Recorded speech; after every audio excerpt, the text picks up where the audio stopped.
What's up, everybody? Hope y'all are doing well tonight. Let's just make sure we're all set here and live and ready to go. The StreamYard thing's pretty fun. So cool.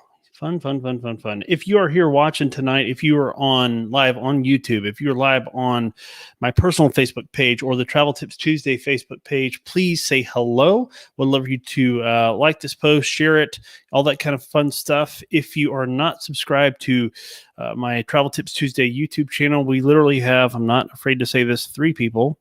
One of them is probably me. I don't really know, but there's 3 people that are currently subscribed on YouTube.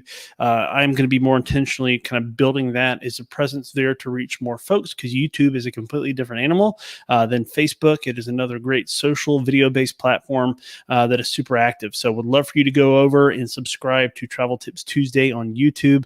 Super simple. Just, Google Travel Tips Tuesday YouTube. It should pop up in there in your search results. So hope y'all are doing well tonight. Again, would love to know how you're doing. If you have traveled recently, tell me about it. Would love to hear about your trips. I'm going to be talking about a little bit more about one of mine tonight with my daughter, kind of a daddy-daughter trip that we took. We kind of gave a little bit of a preview about the resort at the Universal's Endless Summer Dockside Inn and Suites last week. On last week's episode, talked a lot about it, some pros, some cons. Great resort, would definitely stay there. Starbucks in the lobby, Krispy Kreme donuts, super close proximity to the parks, even though you got to take a bus. The buses are always coming and going. The rooms are great, had a great, room view. The check-in process, I've heard for some others where it took them a while. It took us a while also, the check-in process, but everything else was smooth. And I'm even thinking about maybe having a one-night stay there when I come in the fall. So, we'll see. It's a great hotel.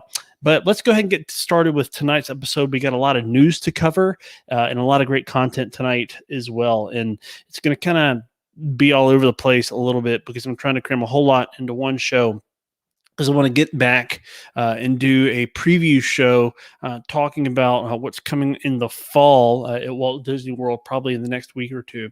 So, and if you do have any questions for Universal, though, that I don't answer tonight, please send them to me either in the comments or message them to me, some way, whichever way you choose, and would love to touch base with you there. So let's get started, shall we? Tonight, this is Travel Tips Tuesday, and it is May the 25th, 2021. And our question of the day is, what is your favorite way to beat the heat at Universal or Disney? What is your favorite way to beat the heat at Universal or Disney?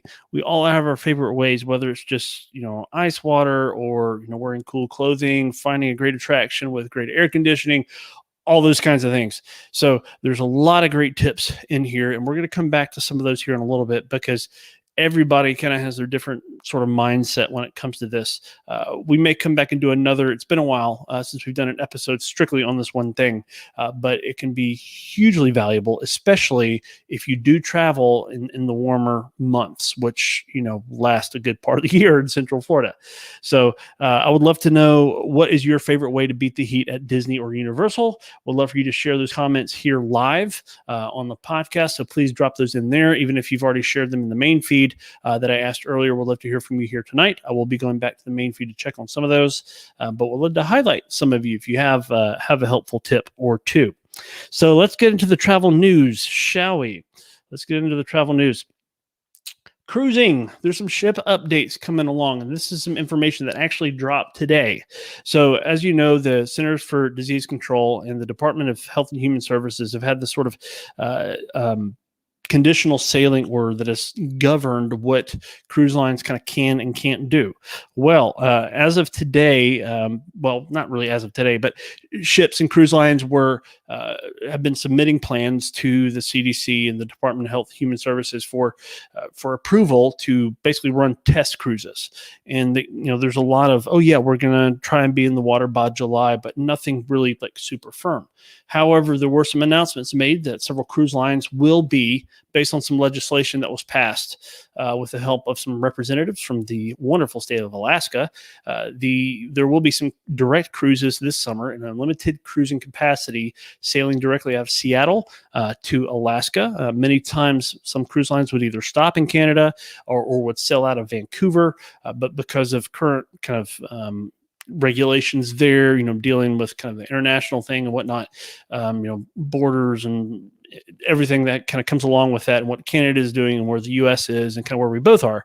An agreement was made where the cruises can sail out of Seattle to Alaska. So if you're interested in an Alaska cruise this summer, there are some specific rules and regulations for who can sail on those and whatnot. So if you have questions about that, please reach out to me. We'd love to kind of educate you. Like, I'm not going to just kind of speculate. I'm going to let you know, like, is a vaccine required? Are there age limits? Are there limits in, the number of people that can be in cabins? What sort of entertainment and dining, how's all that going to work? So I would love to help you with that if you have any questions. And it's not just one cruise line that has announced that either. It's several: Royal Caribbean, I think Holland America, and maybe one or two others. I know they're going to be sending at least one ship up that way. The news that dropped today, though, was a letter, and I saw a screenshot of this that was sent from the Department of Health and Human Services to the president and CEO of Royal Caribbean International. And basically it said that they're going to be allowed to run a test cruise on Freedom of the Seas, specifically June 20th to the 22nd. And this is not a cruise that anybody who wants to is going to be able to get on. So the process to be able to go on this test cruise is going to be very specific, and they're going to kind of limit the number of people who can go on it and that kind of thing, just to get some realistic feedback about what that experience is going to be like. And from there, we should hopefully see a phased approach to normalcy starting in July.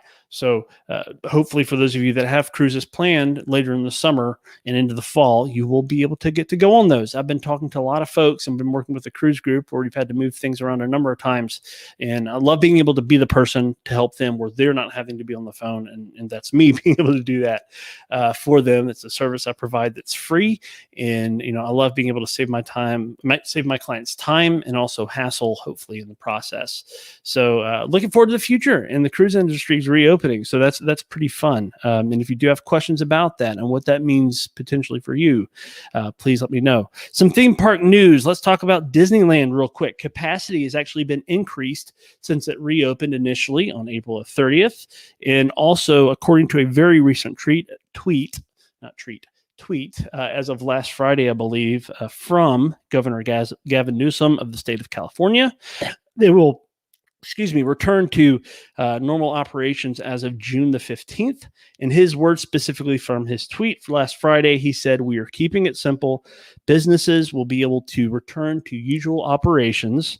Physical distancing and capacity limitations will no longer be required for most places." So a lot of people are going, what does this mean for Disneyland? What does this mean for Knott's Berry Farm? What does this mean for, tourism and life in general as it is in California? It's not like industry will be able to flip a switch and automatically they're back to what it was like pre-COVID. No, it doesn't work like that. So just because of the way supply chains work and a lot of the local businesses and, bringing people back to work, getting people, retrained and all these different things, it's going to take a little while. But that's not to say you can't have an amazing time on a vacation to California, or an experience in Disneyland. Currently, travel is still only allowed for residents of the state of California. So if you're a California friend, which I do have a few in California, would love to chat with you about that. But hopefully, as things reopen, they will expand that to more folks along the way. So looking forward to seeing what's happening there.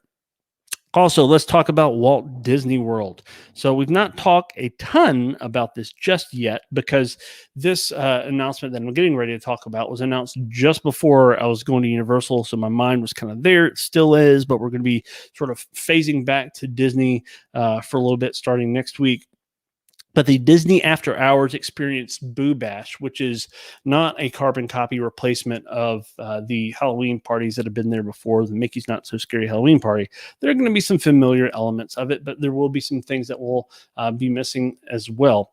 But there's not going to be fireworks or a lot of big shows that we're aware of. There will be treats and whatnot. But I'm gonna read the kind of official statement from the Disney Parks blog. If you have questions, more questions about it, and I'm going to ad lib some stuff along the way just to kind of clarify a few things.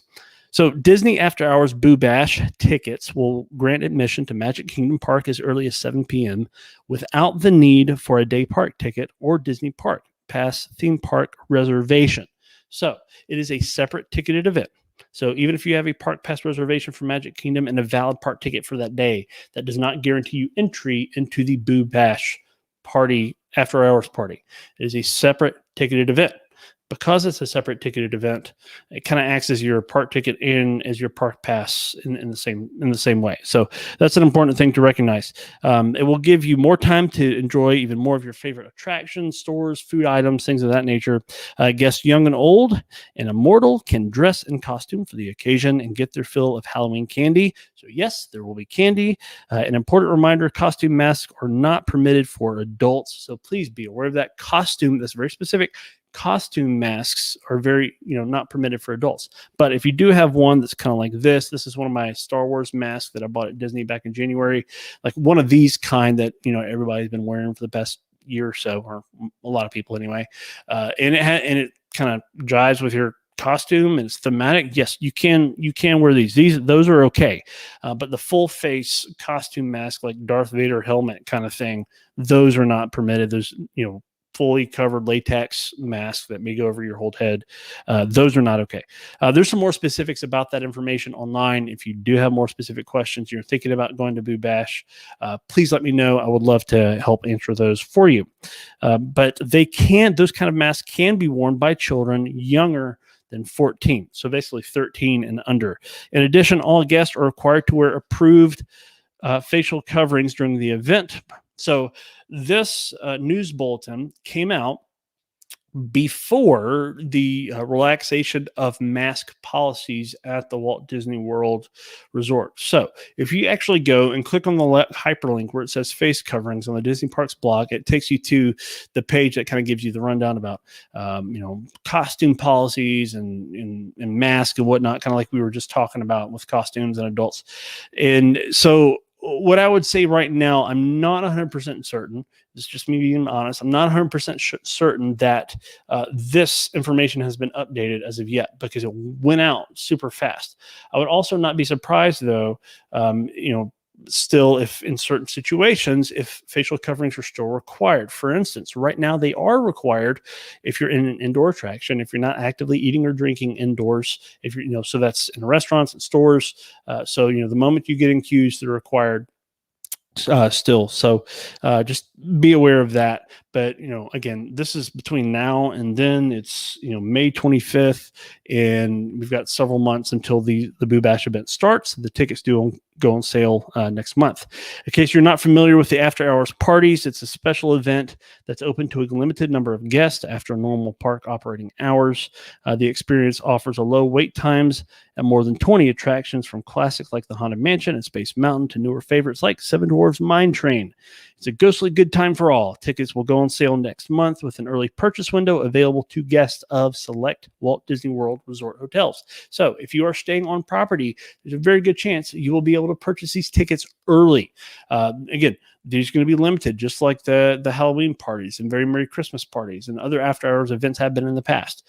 There will not be unlimited admissions available. And typically how this works is, the parks are open to a certain time frame, for all park guests. And then folks that have tickets to these special after hours events are allowed to come in, say 2 to 3 hours early prior to the official start of these events. So you get a little bit more park time in, and so it's not just like, oh, you get there 3 hours, boom, you're done. It's, typically you can get there, you can get a good 5-6 hours out of these experiences sometimes. As of today, park passes are beginning to sell out. This is separate from Boo Bash. So to kind of transitioning for a minute, I want to kind of make folks aware, if you are planning a trip to the Walt Disney World Resort this fall, I would highly suggest and go ahead and at least securing your trip with the minimum $200 package reservation. That is, package deposit for a reservation, which is fully refundable up to 30 days prior to arrival. So you can go ahead and make those park pass reservations for your other non-Boo Bash park days. I've been working with a lot of people. A lot of people wanting to travel in late September and in early mid-October when fall break season is for a lot of schools in my neck of the woods, especially October 1. We haven't talked a lot about it recently, but October 1, 2021 is the official 50th anniversary day of the Walt Disney World Resort being open, and there will be a lot going on. Park passes have been sold out for some time at Magic Kingdom that day. I will have the chance to be there at the Walt Disney World Resort and at Magic Kingdom on October 1, which is super exciting. But all that aside, if you're planning a trip, plus or minus anywhere in that time frame, around the Boo Bash time frame in the fall, I would highly suggest going ahead and doing that now, so you can have your pick of resort availability and park passes, because park passes will still be required, except for Boo Bash. Park passes will still be required to get into your parks, in addition to park tickets. So, there's still some folks that I've been chatting with that have been unaware of that information. And, that's okay. Not everybody is aware of all the different changes that have gone on, over the past year. It's one of the reasons why I'm here. I stay right in. I try to travel, at least a couple of times a year, at least to the Walt Disney World Resort. Have friends that are there all the time. Usually there's not almost I feel like there's not a day go by that I don't know somebody that is in the parks. So if you want to visit this fall, we're going to be talking about the fall experience at Walt Disney World here in the coming weeks. So please go ahead and start thinking about that. So let's get into our conversation tonight. Daddy-daughter time at the Universal Orlando Park. So this is a trip that I was looking forward to for a long time, and it was actually going back and forth for a little bit on who would go, if it was going to be my daughter or my wife. We've got 4 kids, and 2 of them are crazy boys that are a little bit more high maintenance than others, and they're just energetic.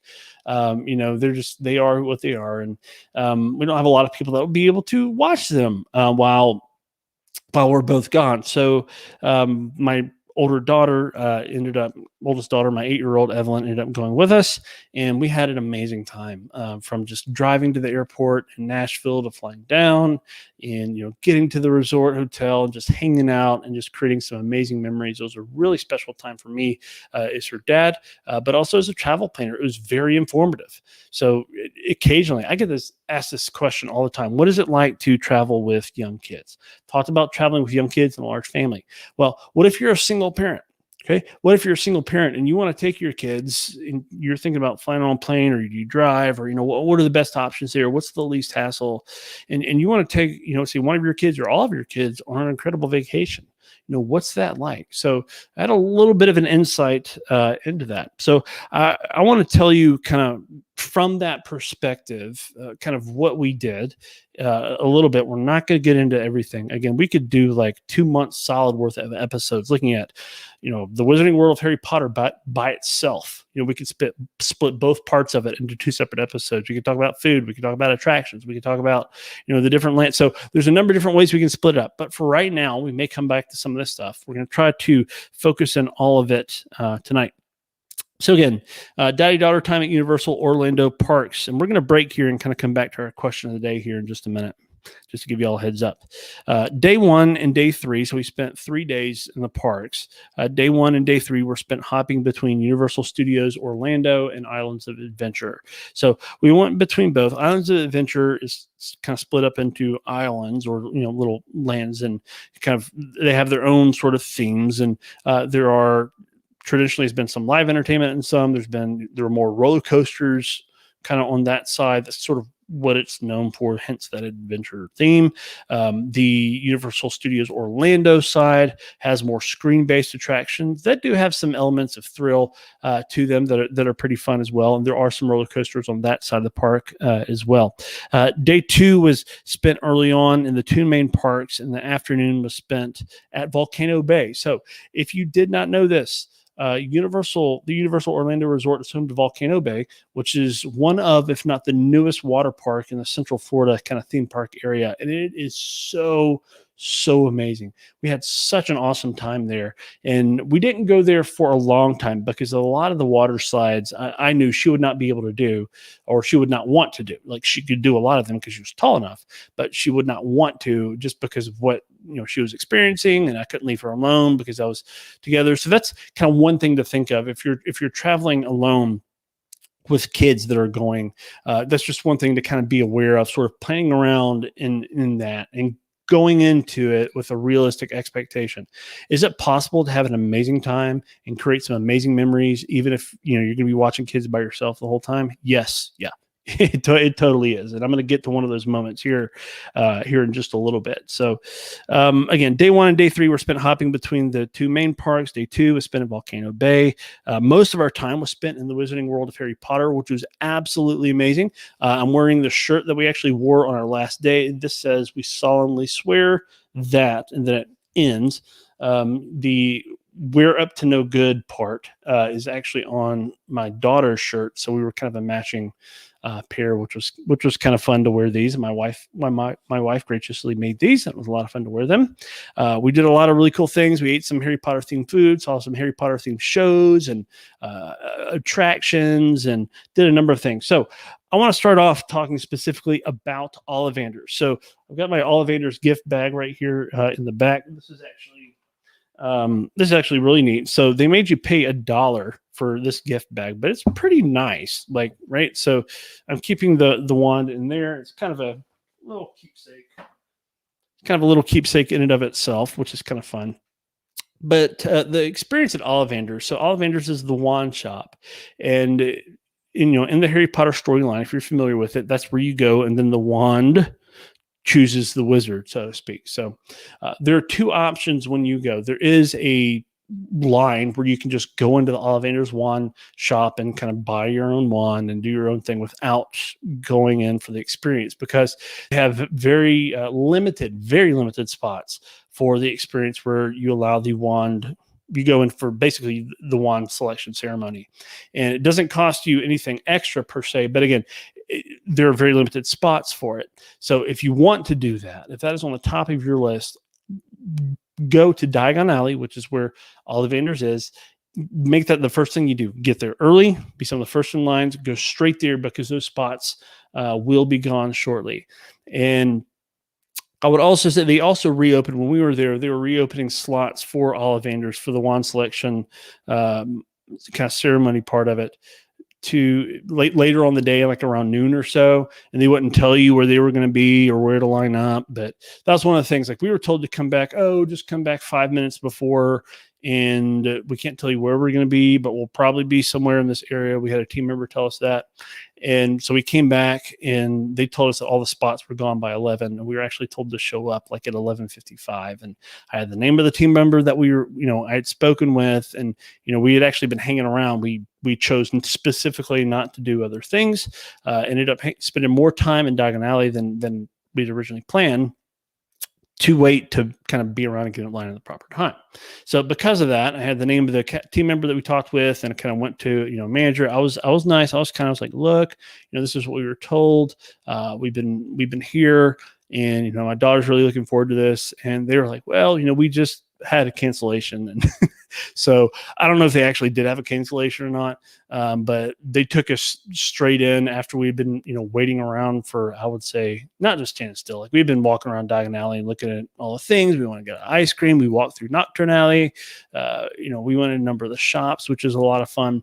But when we went in for the wand selection ceremony, it was super fast. They let us into a room, and I was allowed in there with her. There's nobody else in there, and kind of she stood socially distanced away from the desk where Ollivander, or the team member, was that was kind of playing the wizard at that point.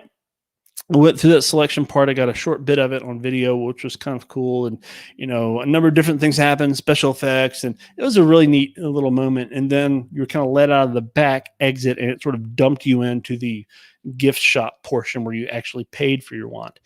She picked up her own wand, actually the one that selected her. They put one up, she tried to do some things with it, didn't work. They put another one in her hand, try to do some things with it. It didn't work. Put a third one in her hand. And that's when the lights went, focused down in on her, and the music got loud. And it was just a really neat experience, and she absolutely loved it. And I did not go through that, but I did get my own wand. This is it. This is super simple. I don't remember what it was or anything, but what is special about these is, first of all, these do, they cost around, I'm not going to lie to you, they do cost around $60 or so. So, this was basically like pretty much our sole souvenir from the trip. So you can take these around and you can do a number of little spells that will cause different special effects, water effects, cause puppets to do different things, and kind of some prizes along the way. And there are a number of different markers located around Diagon Alley, which is located, this is very important, Diagon Alley, which is located in the Universal Studios side of the Universal Orlando Resort, and Hogsmeade, which is located in the Islands of Adventure side. So the Wizarding World of Harry Potter is split over 2 parks, which can be frustrating because you can't do both with a single park kind of one-day ticket, but you can do that with a park-to-park ticket, kind of going between both, which is Universal's equivalent of a park hopper. If you want to ride on the Hogwarts Express, which we'll talk about shortly, hopefully, you do have to have that park-to-park ticket. So just be aware of that. But they have these little spell opportunities. They're kind of little hidden infrared cameras, and each of the wands has a special tip on it. You can't really see it here in the camera, but maybe hold it close, you can kind of see it. See sort of a round, dark little thing. It's sort of an infrared sensor that kind of picks up, and it's a lot of fun to do that, and just to kind of see the look of other people. They're like, "Oh, you got it to work," or see like the looks of your kids that are just like, the first time she got one to work, like her eyes just got so big. It was just such a cool little moment for us, and I actually caught that one on video, which was pretty neat. So just a fun thing, and the really cool thing is you can bring these back. Like if you go back to Universal Orlando, you can bring these back with you, and if they ever break, the wands from Ollivanders, the interactive wands from Ollivanders, that's very specific because there are some wands that are sold at Universal, even in the Wizarding World of Harry Potter, that are non-interactive. Okay, so if you get one of the interactive wands, they do come with a lifetime warranty where you can take them back for wand repair. So my daughter, not thinking about it, was actually taking hers, and after I talked to her, she stopped it, dragging along the wall and on the ground and everything, that scratched up the tip and stopped it from being able to do some of those wand effects. So if you can't get it to work right, it's very important. Just find one of the wizards that's there, tell them you may need a wand repair, and they will direct you to the blue door on where to go. They'll take your wand in, which we did with hers just the day after we bought it. And they took it in. They basically, what they'll do is they'll take that little tip out or do whatever they have to and pop a new one in, and it'll be out a minute or two later. And sure enough, we went back, tried one of the tricks, and it was good to go. So Ollivanders, great experience. Highly recommend the interactive wands. Make that one of the first things you do. If you're not able to be chosen, get in the, do the wand sorting ceremony, definitely get in line and get one of those, and it can be a really cool thing. Other things we're going to talk about in the Wizarding World of Harry Potter are shows. So one of the things that I've missed, that I know that other people have missed, are live entertainment when you go to these parks.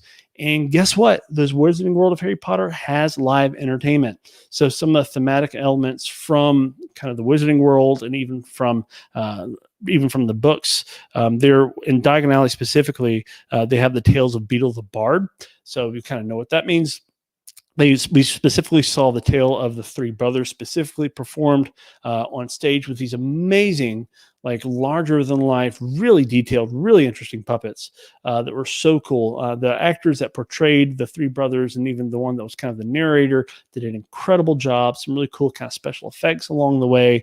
About a 10-minute or so show, and social distancing markers on the ground, and it was really good. It was a really good show. And then also Celestina Warbeck and the Banshees. So if you love some good singing and some good dancing, it's a lot of fun. Performed on the same kind of platform area in Diagon Alley. Again, really cool experience. Love seeing that. It was also a great break from being on your feet all day. And these shows are done periodically throughout the day. So definitely check those out if you go. A number of the other kind of stores in the area, Florian Fortescue's Ice Cream Parlor. We got some ice cream on the first day. That was really good. The Weasley Wizard Wheezes, the Leaky Cauldron, which we went to and ate at on the last day, which was a lot of fun as well. So I'm actually going to check. I have a handy dandy little park map right here next to me. And if you'll excuse me, I'm actually going to take a look at it because there's something that I don't specifically want to miss. I want to go through, kind of run through a few things with you, and then we're going to wrap up here hopefully in the next 10 minutes or so. But the night bus is right outside kind of the entrance to King's Cross Station, where you get on the Hogwarts Express to go over to Hogsmeade. It's right outside the entrance to Diagon Alley, and the entrance to Diagon Alley is kind of hidden. Like there's no intentional signage for it. But if you've seen the movies, you'll kind of know what to look for, and of course you can just follow the crowds of people to get there. Also, there's Harry Potter and the Escape from Gringotts, which is the only major kind of roller coaster-ish type attraction. It's actually the first one we did. They do require you to put all your bags and whatnot in complimentary lockers that are right next to the attraction before you get in line for the queue. We did not have to wait long. Later on in the day, we watched the wait times that did go up. So, if you're thinking about the Unlimited Express Pass, definitely something to consider as well. So Gringotts was a lot of fun. Really enjoyed going on that attraction. Also, there is the money exchange. So if you want to get actual wizarding money, you can do that and spend that around the Wizarding World of Harry Potter. We already mentioned the Tales of Beedle the Bard. That was a lot of fun. There's also the Fountain of Fair Fortune and the Hopping Pot. So if you just want to get kind of some, basically just a quick butterbeer or pumpkin juice, you can pop over there. They also have some other specialty drinks. It's kind of an outdoor just sort of drink counter where you can grab a couple little bites and a few things to drink. There's also the Fountain of Fair Fortune which is open as well. So a lot of great stuff.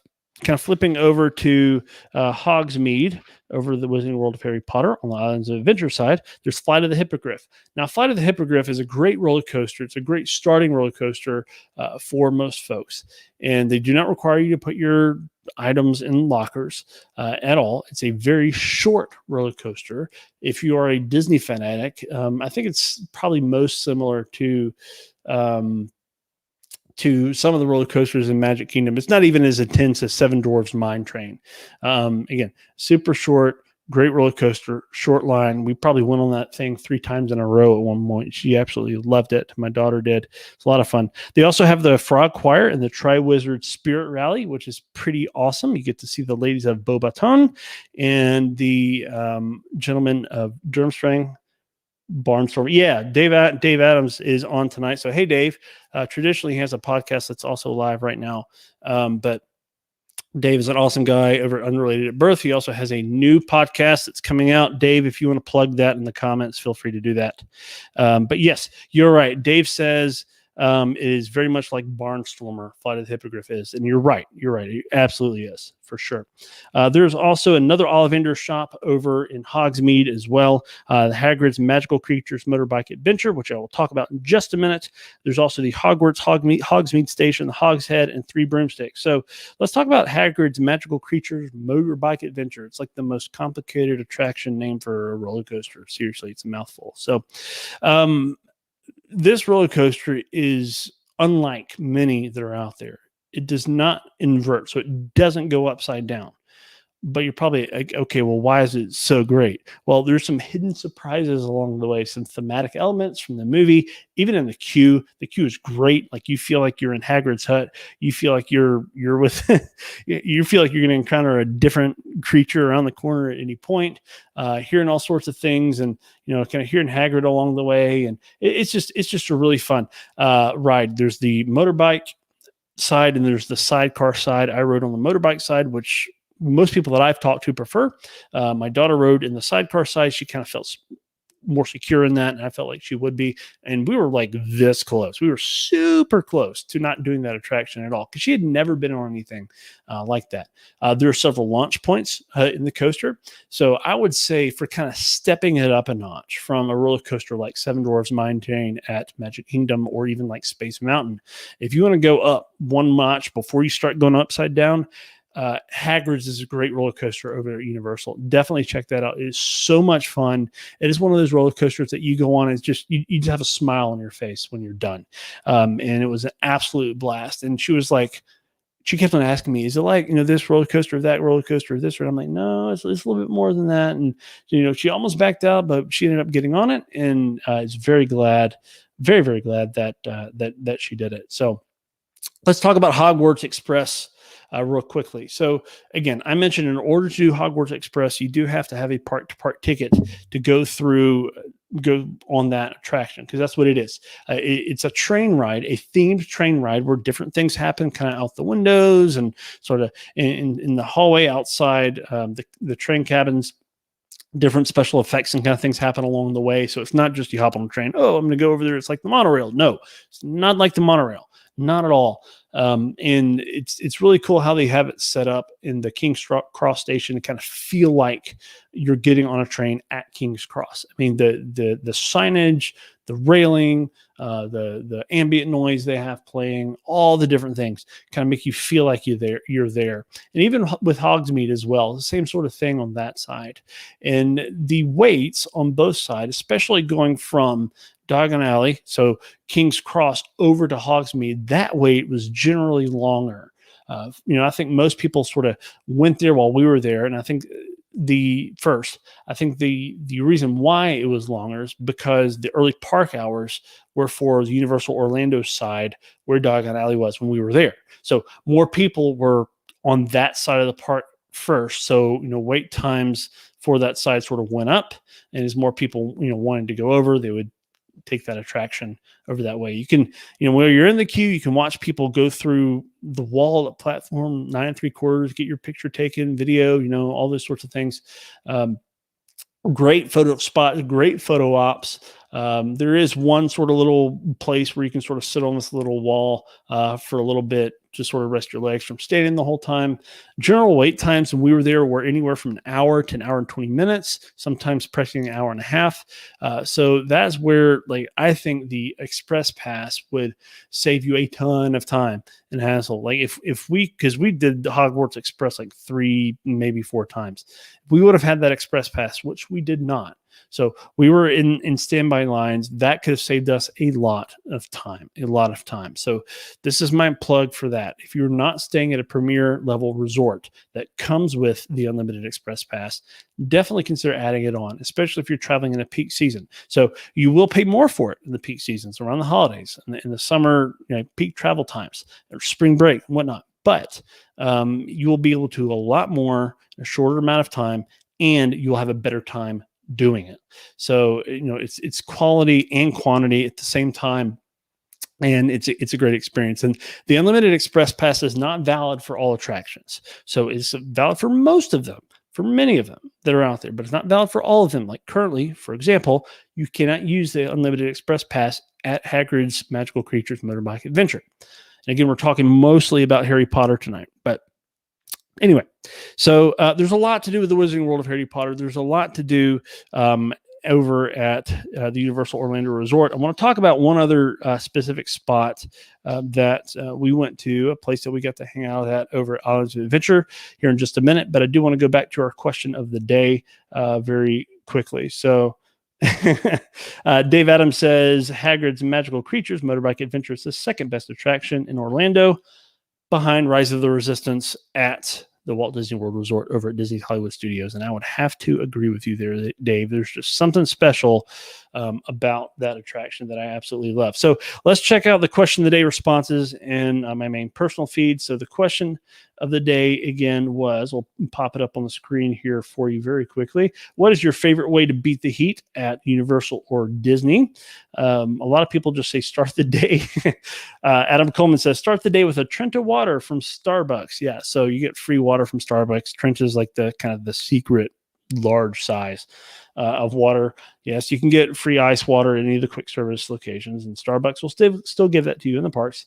Walk behind, Mal says, walk behind children with fans as they spray water. There's a tip for sure. Go in October. So there's an idea. So go later in the year. Still a little warm and humid in October, but the kind of that paying summer heat is not there.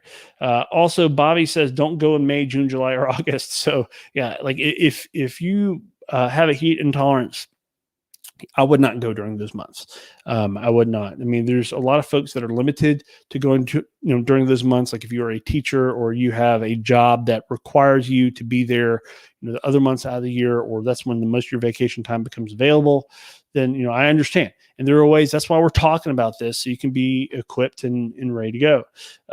Kent says, go first thing in the morning. So hit one side of the park, whichever park you're at in the Orlando area.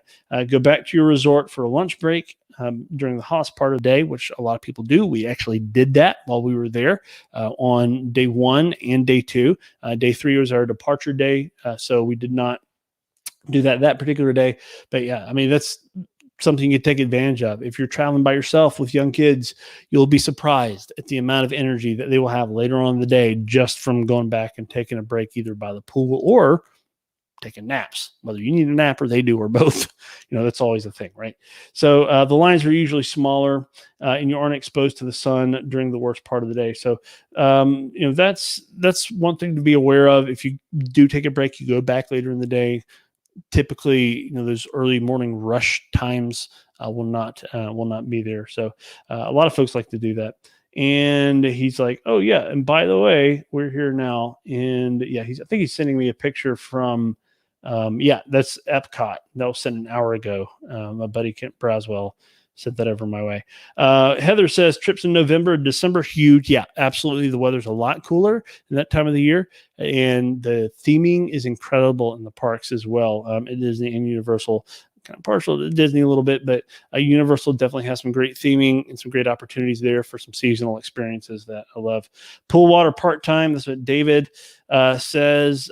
Donna Fraser says they were dying at California Adventures yesterday. It was pretty warm there and sunny, but looks like they were sipping on some Dole Whips, which is pretty great. They are delicious indeed. Do the indoor queues. So find attractions that have indoor queues and that are indoor attractions. So you're not waiting outside. Many attractions, the majority of the queues are inside, which is great. Becky says the Country Bear Jamboree at Magic Kingdom, excellent air conditioning, 100% for sure. Cooling towels, pool water part-time in the middle of the day. So lots of other things, other attractions at Magic Kingdom or at Disney, PhilharMagic, Tiki Room, Lion King, let's see, Muppets, and several others. So, Angel says the $15 fan, she's posting a picture of her son at Disney with one of those misting fans, which are great, by the way. Like Universal sells them, Disney sells them, and that's one of those things that, I think they take AA batteries or something like that, and they can be a lifesaver for you for sure. There's a lot of different like little trinkets, things that you can use along the way, and different little things like the cooling towels, like the fans that you can use to stay cool along the way. And there's you may have seen there's some like neck fans that you can wear that are rechargeable. They actually have fans that point up towards kind of your neck and your face to kind of keep you cool. There's a number of fun things along the way. So I think Dave's a little having some park jealousy right now. He wants to be at Epcot right now. So even with the giant showpieces for Harmonia sticking up, yeah, I would definitely want to be there. Definitely want to be there as well. So lots of cool stuff. So thank y'all so much for commenting on our question of the day tonight. It's a lot of fun. So to kind of wrap it up, I want to talk about a little bit of Universal food, and then we will be done for this episode. And again, you have Universal questions, send them my way. We'd love to chat more about it in the future. Mentioned Floridian Fortescue's Ice Cream Parlor. We had ice cream there on our first day over in Diagon Alley. It was pretty great. And there's also the Leaky Cauldron. So one of the things that we wanted to do, my daughter, we watch a lot of Disney and Universal vloggers out there kind of as a family sometimes, just as something fun to do. And one of the things that she wanted to do is she wanted to have a butter beer float. Now, if you go to the Wizarding World of Harry Potter or Universal and you're like, well, where do I have this? Which restaurant has it? Do I go to the ice cream shop? Do I go to one of the sit-down restaurants? Do I go to a quick service? And you go to a team member, where can I find a root beer float? You know what they're going to tell you? They're going to tell you, sorry, it doesn't exist. However, they do have butterbeer ice cream. They have butterbeer cold, they have it hot, and they have it frozen. Butterbeer comes in a number of different flavors, candies as well. So what we did is we went to the Leaky Cauldron for lunch on our last day. It kind of had a lengthy line to get into it just because of kind of what they were doing and how orders were being placed. The food was really good, by the way. Highly recommend it. I kind of like the food a little bit better than some of the places I've had at Disney that are that level of quick service. So I'll just go ahead and say that it was really tasty. I had a cottage pie, which is kind of like a meat pie, shepherd's pie sort of thing. It was pretty good. And my daughter had some mac and cheese and I think some grapes and whatnot. But we had our butterbeer float. We had our butterbeer float. What we did, we ordered some butterbeer ice cream, which you can do there. And you can also order a cold butterbeer as well. So that comes in a cup. And so what we did, drank about half of the butterbeer sour out and threw the ice cream in there, and voila, butterbeer floating. And it was delicious on a hot day, even sitting inside. It was super refreshing. Highly recommend that. Pro tip, go to Leaky Cauldron or go to Florian Fortescue's or go to one of the butterbeer carts. Get yourself the ice cream, get yourself preferably the frozen butterbeer. I actually prefer it frozen, which we did have. Had butterbeer like at least 3 times, I think. Prefer it frozen personally. If it's hot outside, definitely try the hot butterbeer. If it's cold outside, definitely try the hot butterbeer. It can be super refreshing. And they used to only have that like seasonally, but I mean, now it's getting warmer. It's still on the menu. And I think it was actually formally announced that it's going to stay, it's only available in certain spots, but it's going to stay available. So definitely check that out. So all in all, Universal Orlando was a blast. I created some amazing memories, just sort of getting to see my daughter have some coming of age moments as we were there together going on. The Hagrid's coaster was amazing. We did wrap up our trip. The last thing, she was like, I want to go back to Seuss Landing. We spent some time at Seuss Landing with some friends. Seuss Landing is a Dr. Seuss themed land over at Islands of Adventure that coincidentally, if you all were not aware, that the initial concept for that land at Universal Orlando was drawn and written up by the same Disney Imagineer, my friend McNair Wilson, that was on for episode 100 and 102. That was one of the primary folks involved in the design concept phase of the Hollywood Tower Hotel, aka the Tower of Terror. So there's a link there between kind of Disney and Universal. Some former Imagineers definitely, yes, they played a role in Universal. Sometimes they kind of go back and forth based on what their careers were doing at the time. So that's kind of a cool connection there. So we did the carousel, we did the Cat in the Hat ride. We did a number of different things over in Seuss Landing, but she wanted to go back and do. I forget the actual name of it. I could look it up here on the map, but basically, it's a ride that kind of takes you up. It's kind of like Triceratops Spin over at Animal Kingdom, or Astro Orbiter, or the Flying Carpets of Aladdin. It's that same sort of thing. That sort of you get in a ride vehicle, it raises you up, and it spins around. And this one was a lot of fun. And just kind of getting to see the joy on her face, even though it was hot, y'all, like we hated having to walk back through City Walk to the buses during the heat of the day. But when we got on that bus, we were over to our hotel super quickly and cooled down, and we just had a great time. It was amazing. Volcano Bay was absolutely amazing. I highly recommend it. Comparing water parks, I've been to both Disney water parks. I've been to the old Whitewater, Six Flags Whitewater over in Atlanta, the Atlanta area. I've been to a lot of different water parks. The old Treasure Island and kind of this Panama City area. A lot of them over the years, and Volcano Bay was by far my favorite experience. Absolutely amazing all the way around.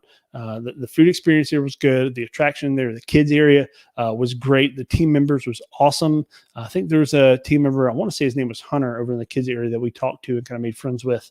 That was so great, super friendly, and very helpful.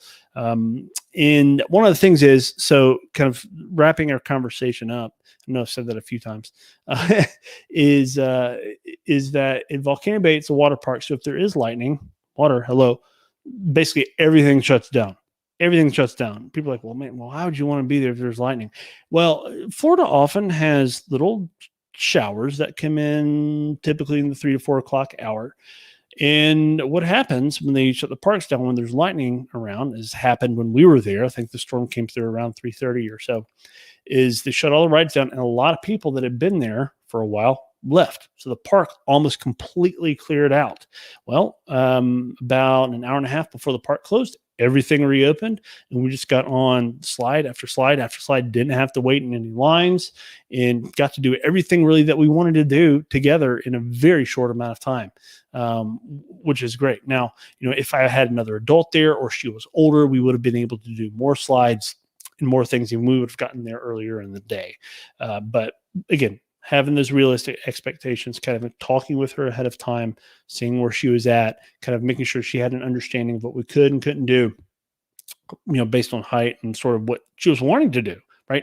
Because there's some pretty intense slides there. There are some drop slides that basically you get in a tube and then the bottom drops out from underneath you and it sort of shoots out and you go really fast. And anyway, so definitely check out Volcano Bay. It's a really, really great water park. Highly recommend it. Definitely make time for it if you're thinking about a water park experience when you go to Central Florida. So I really appreciate you all coming to view this episode tonight, whether you're watching live or you're watching the replay, or if you're listening on podcast. I love doing this thing. Hopefully it's helpful to some of you that are out there. If it has made a difference, if there's a tip that has worked out for you, please message me, please email me. I would love to hear kind of how that made a difference. We're probably going to be highlighting, doing some highlights as well, coming forward with some new segments on some guest experiences. So be looking forward to that. There's some new things that we're going to be doing with Travel Tips Tuesday to kind of spice it up a little bit. So be looking forward to that as we kind of move down the road. So we may have an occasional guest or two or occasional guest co-host as we run into the future as well. So a lot of really cool things ahead for Travel Tips Tuesday. Again, thank you all so much for tuning in to Travel Tips Tuesday. This is so much fun each and every week. I can't wait to be talking about the fall season at the Walt Disney World Resort here in the coming weeks. And I can't wait to see you all again very soon. We'll see you all again real soon. Bye-bye. Have a great night.